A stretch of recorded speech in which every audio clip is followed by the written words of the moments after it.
Alessandro, quais são os destaques e demandas principais aí para esse final de ano que estamos adentrando aí em termos de pacotes turísticos? Ari, para o final do ano, as solicitações, elas geralmente começam a acontecer no mês de agosto. Virando o semestre, boa parte da população que deseja fazer viagem mais distante, ela já começa a se preparar e, consequentemente, efetuar a compra quando o pacote lhe cabe no bolso. Então a gente tem uma demanda agora de final de ano bem satisfatória, principalmente na região sul do Brasil, quando se fala do público doméstico. A reabertura do aeroporto de Porto Alegre está favorecendo muitas pessoas a irem prestigiar o Natal Luz. Então esse é um dos destinos com uma demanda bem satisfatória para esse período de alta estação 2024. Está caro ir para o Natal Luz esse ano? Eu diria que quando você fala de hotéis, de Cara, serviços... quando eu falo caro, estou indo por base ano passado. O que está pesando mais é a questão do aéreo. O aéreo teve uma forte elevação de valores e isso influencia no preço do pacote. Mas, por exemplo, com relação a período de Natal Luz, os serviços, a hotelaria, ela está satisfatória. Bem satisfatória em termos de valor. Perfeito. É recomendável resolver isso, quem quiser viajar, ainda em outubro, na perspectiva de pegar um preço melhor. Eu diria que até antes. Porque a partir do momento em que você se programa para fazer a viagem, você vai ter melhores condições da rede hoteleira, preço. Você tem melhores condições na locação de carro, no traslado. Você tem melhores condições em todos os serviços que são oferecidos e até no preço do aéreo também. Em termos de sugestões, qual seria a sua sugestão, uma espécie de, digamos, plano B para quem quer passar o Natal e não quer optar pela região sul? Vamos lá. A gente tem, por exemplo, toda uma faixa litorânea, para quem ama o litoral, aquele famoso Réveillon à beira-mar. E no Nordeste você tem uma vantagem. Desde Porto Seguro até o Ceará, as pessoas prestigiam. Aqui nós não temos o hábito muito de prestigiar a Bahia, mas o litoral baiano ele tem uma demanda altíssima no período de Réveillon. Então, por exemplo, quem quiser uma segunda opção fora o Natal Luz, a faixa litorânea da região Nordeste é bem solicitada. E um outro ponto bem interessante também é o Rio de Janeiro.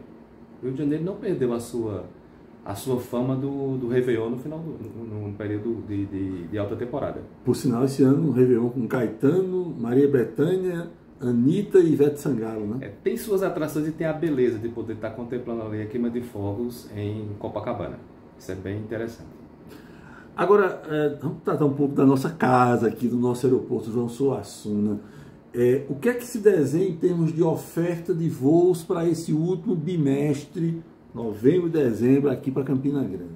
Vamos lá. Com relação ao nosso aeroporto, eu diria que a situação atual em que a Azul se encontra não é nada favorável para o nosso aeroporto, porque a maior oferta de voos era a Azul que oferecia para a gente.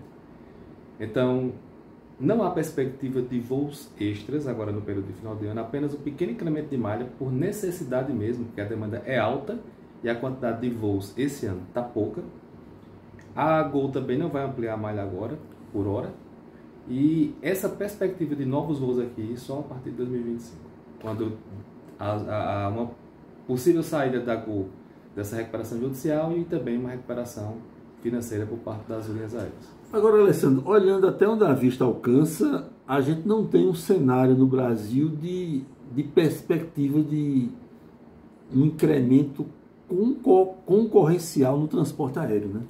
Não, e não é muito difícil de você entender isso, porque no Brasil você tem uma receita em real e uma despesa altíssima em dólar.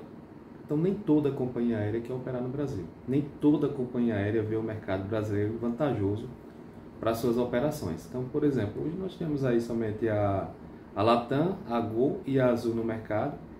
O Brasil é um verdadeiro continente que caberia facilmente 4 empresas aéreas. Mas o custo do país, do Brasil, é muito elevado para uma empresa aérea, muito elevado. Estamos há praticamente uma semana do segundo turno das eleições. Eleição diminui demanda por passagem aérea ou é indiferente? O ano passado, na última eleição que nós tivemos, isso não impactou tanto. Esse ano a gente viu um certo impacto nos meses de agosto e setembro. Outubro ele deu uma melhorada, mas os meses de agosto e setembro nós sentimos um impacto muito forte. E não houve outra explicação a não ser as eleições. Não tinha como você visualizar um outro problema. Porque isso aconteceu em várias regiões, não só aqui na nossa região. Então, quando você começa o mercado como um todo sentir essa queda no movimento, isso implica dizer que as eleições impactaram dessa forma, de forma negativa.